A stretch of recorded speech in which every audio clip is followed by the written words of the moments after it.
Hello everyone and welcome to the weird, scary and horrible parts of humanity. Today we are looking at murderer Douglas John Edward Crabbe, who committed mass murder at Uluru in the Northern Territory in Australia.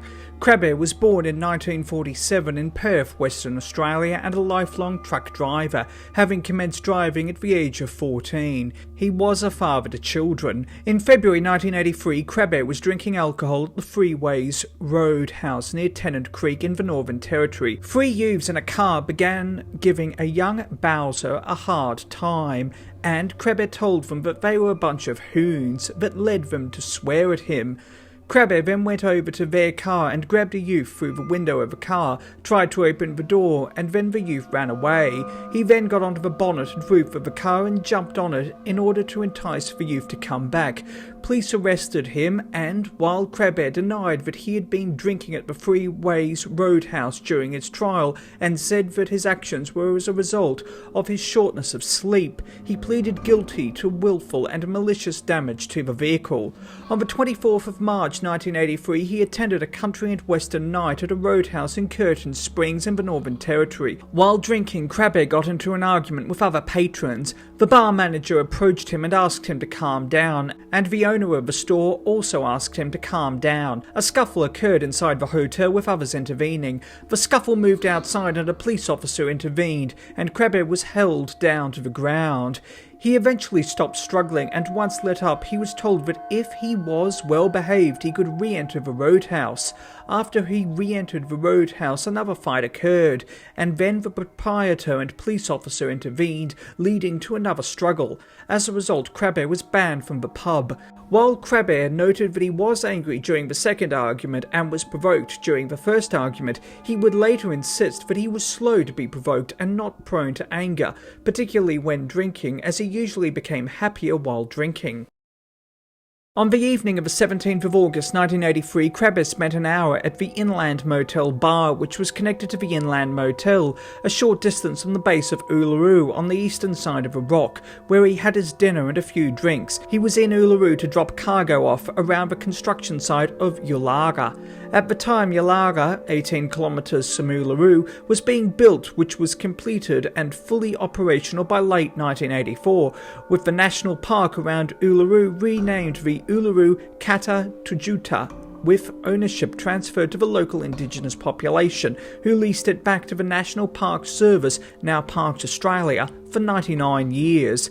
Hence, most of the clientele at the Inland Motel bar were construction workers at Uluru.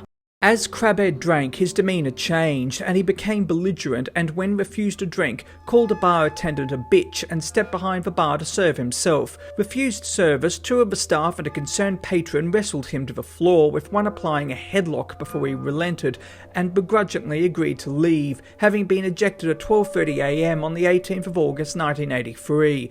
Crabbe then walked to his parked Mack Truck and drove it to the motel, where he unhitched one of the two attached trailers, and at 1:10 a.m. drove a 25-ton semi-trailer at speed around a blind bend, through a car park, through the Besser brick wall into the crowded Inland Motel, crushing people inside. There were fewer than 50 people inside the Inland Motel bar at the time of the crash. Witnesses likened the impact of the truck hitting the motel to a bomb exploding, with the truck penetrating the building to the length of one trailer. The truck remained in place after the impact and was the only thing holding up the building's roof, with it being described as a bloodbath. After the crash, the dining room adjacent to the bar became an emergency clinic for the injured. 4 people were killed instantly, and a fifth individual, a 35-year-old woman, was taken to a hospital in Alice Springs, the second biggest city in the Northern Territory.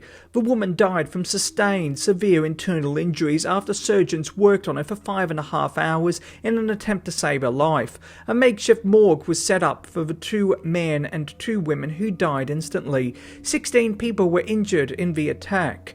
However, there were fewer than 50 people in the bar owing to the time of day. The attack, which was described as a blind act of extreme terror, to this day remains the Northern Territory's worst mass murder. Leaving the engine running, Crabbe jumped out of his truck, smiled down one of his victims, and ran into the bush, where he hid overnight. Northern Territory police and Indigenous trackers searched for Crabbe, and he was captured several kilometres away at the Uluru tourist village construction site. He pleaded memory loss from the removal of a second trailer until he awoke to the sound of a truck's exhaust amid the damaged bar after hitting the bar.